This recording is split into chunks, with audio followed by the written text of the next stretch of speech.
Hello, Bill Sweet here, Corporate Executive Chef at Perky's Pizza. In this segment, we're going to talk to you a little bit about our fresh dough product. In front of me here, I have a full case of fresh dough. These will arrive at your location frozen. They're packed 20 22-ounce dough balls per case. The cases should arrive in good condition. They shouldn't be crushed. They shouldn't be wet. They shouldn't have little ice crystals on them. They should be in really good condition. If they're not, it indicates possibly that they've been thawed and refrozen. If you think there's a problem, open the cases while your delivery driver is still there and make sure that the dough inside the case is in good condition. If it's not, please don't sign for it. Please return it to the driver. They will replace it. Let's get into the dough itself. On the front of the case, in the event you have a problem, let's just say the dough isn't performing right or something doesn't look quite right, the information on these boxes is extremely critical for you to be able to get to me. Call us on our toll-free number and then let me know what this information is so I can track down these cases and try and figure out what the problem may be. Let me highlight the information on the front of the case first, and then I want to show you another location on the box where there's additional information that could be helpful. On the front of the case, you'll notice at the bottom there's a series of numbers. The first is your date. This is the date when the dough was produced. The next is the timestamp. This is the time that this particular case rolled off the line at the production plant. The next is a sequential case numbering. Every time they prepare a batch of dough and they pack it up in these cases, it numbers every case. They may produce 500 to 1,000 cases at a time.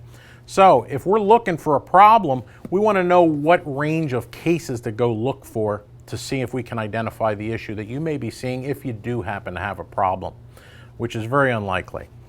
This last number here, L3, indicates the production line at the plant that this particular case of dough came from. There are multiple production lines at the plant. This information, along with one other piece, and that's this sticker at the other side. This sticker was placed on the case by your distribution center. It was placed on the case right before the product was put on the delivery truck and sent to your location. There's additional information on here that can be quite helpful as well, that will show us when it was actually delivered to your store. Now let's get into actually what you do with the dough balls once they get to your location and you're doing your preparation. Next thing you're going to need is your dough trays. We've talked about these before. They're fiberglass reinforced. There's a lid that goes on top of the stack, and each dough tray is self-stacking. These just sit inside each other. You put a lid on top of the stack. How you actually prepare the dough. The first thing you got to do is open the case. Careful when opening it. Just cut through the tape.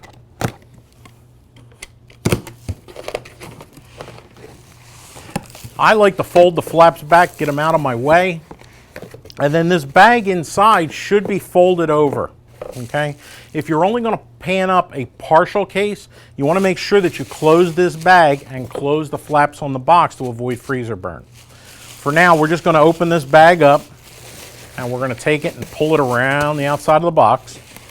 And let me just point something out to you on the dough balls. If they're loose like this, that's what you're looking for. If they're sticking together, okay, this one's loose. This one's sticking together. The beauty of dough balls is they easily come apart. Just tap them, okay? The dough ball should be smooth on the top side, and you should notice a textured side on the bottom. This texture is from when the dough balls travel through the cooling tower and are frozen, okay? This side goes down when we place them in the dough tray. So, we've got our dough tray. It's clean and it's dry. Very important, you don't want to put dough into a dough tray that has moisture in it. It affects the proofing, and it will also cause the dough to stick. You're going to take the dough trays and spray them with your food release spray. You want to spray around the corners and then across the bottom. You want to make sure that you're using a good quality food release spray. How you can tell that? Look at the ingredients on the back of the can. If it starts with water, you've got a problem. It should start with oil, whether that's soybean, canola, vegetable, whatever, but just don't let it start with water. If it does, I can tell you, you're going to have sticking issues, you're going to have browning issues as it goes through the oven, and you'll have sticking issues as you go to press the dough and put it onto your pizza screens. So we've sprayed the tray. We're going to put 5 dough balls in the tray. Again, tread side down. Okay, And then we're going to take the spray and we're going to spray around the outer edge of the dough ball. I'll tilt this up so you can get a little better view.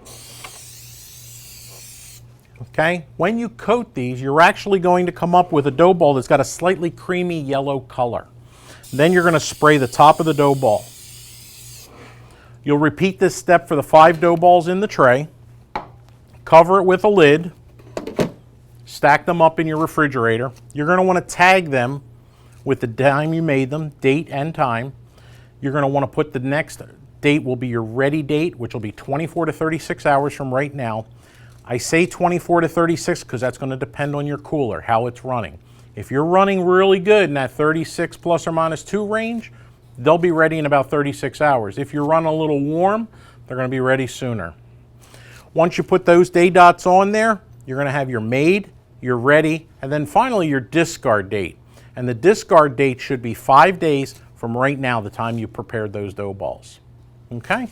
Once those dough balls go into the refrigerator, and like we said, 24 to 36 hours, they're going to look something like these dough balls that are in this tray that I did earlier. As you can see, if you compare this tray to that tray, you'll notice that they've grown quite a bit. They will literally fill up the entire tray.